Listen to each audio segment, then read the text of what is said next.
या उन्हाळ्यात तुम्हालाही बनवायचे का छान असे पांढरे शुभ्र आणि कुरकुरीत लागणारे चविष्ट असे उपवासाचे साबुदाणा बटाटा पापड, जे की वर्षभर स्टोअर करून ठेवता येतील? तर मग हा व्हिडिओ शेवटपर्यंत नक्की बघा.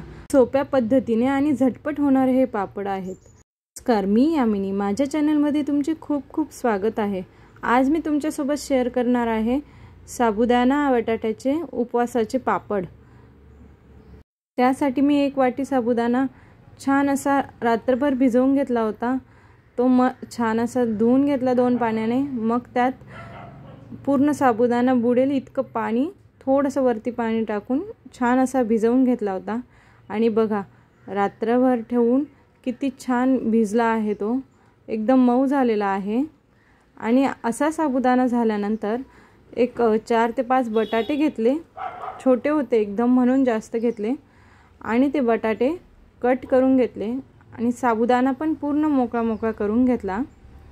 आणि तो कुकरमध्ये टाकून बटाटे पण त्यात टाकले आणि पाणी टाकून छान असा त्याला आता शिजवून घेतला होता.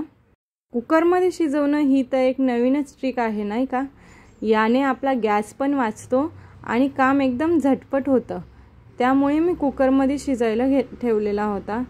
कुकरला 2 शिट्ट्या घेऊन त्यानंतर छान असा साबुदाणा पण आणि बटाटा पण एकदम मस्त असं शिजलेला आहे.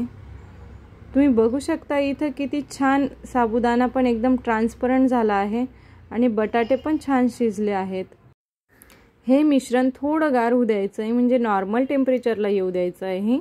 आणि मग त्यानंतर आपण करणार आहोत त्यावर पुढची प्रोसेस.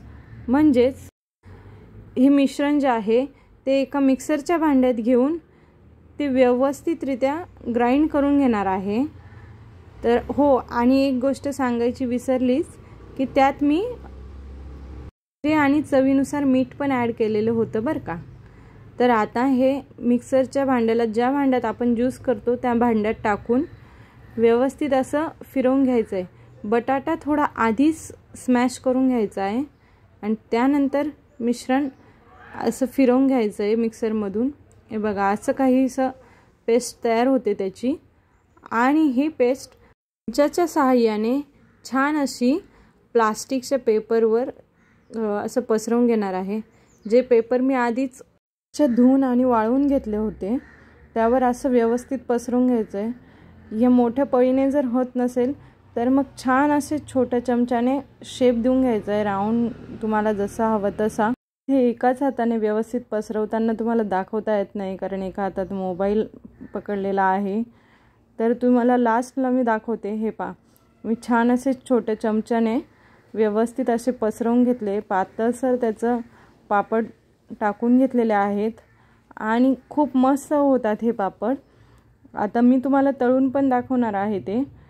तर असे एक जास्त टाईम लागत नाही. 1 दिवस तरी, पूर्ण दिवस तुम्ही हे असे वाळवले उन्हात तर हे पहा, मस्त असे ट्रान्सपरंटवाले पापड बनवून आपले तयार आहेत.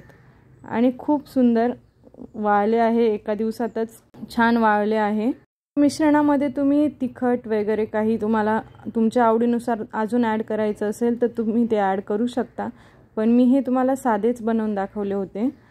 तर आता मी ते तुम्हाला तळून दाखवते.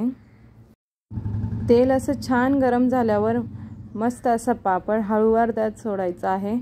आणि ते साबुदाण्याचे असल्यामुळे थोडेसे ते तडतडणार, तर व्यवस्थित काळजीपूर्वक तळायचे. आणि बघा किती सुंदर एकदम पांढरे शुभ्र माझे पापड तयार झाले आहे. तुम्ही पण असे करून बघा आणि मग कमेंट करून नक्की सांगा की कसे वाटले तुम्हाला ही पद्धत. एकदम साधी आणि सोपी, कमी वेळात होणारी ही पद्धत आहे. एकदम कुरकुरीत आणि टेस्टी होतात हे पापड. तुम्ही पण करून बघा आणि चॅनलला सबस्क्राईब करायला विसरू नका. असेच नवनवीन व्हिडिओ तुमच्यापर्यंत येत राहतील. तर व्हिडिओला नक्की लाईक करा, शेअर करा आणि चॅनलला आवर्जून सबस्क्राईब करा. धन्यवाद.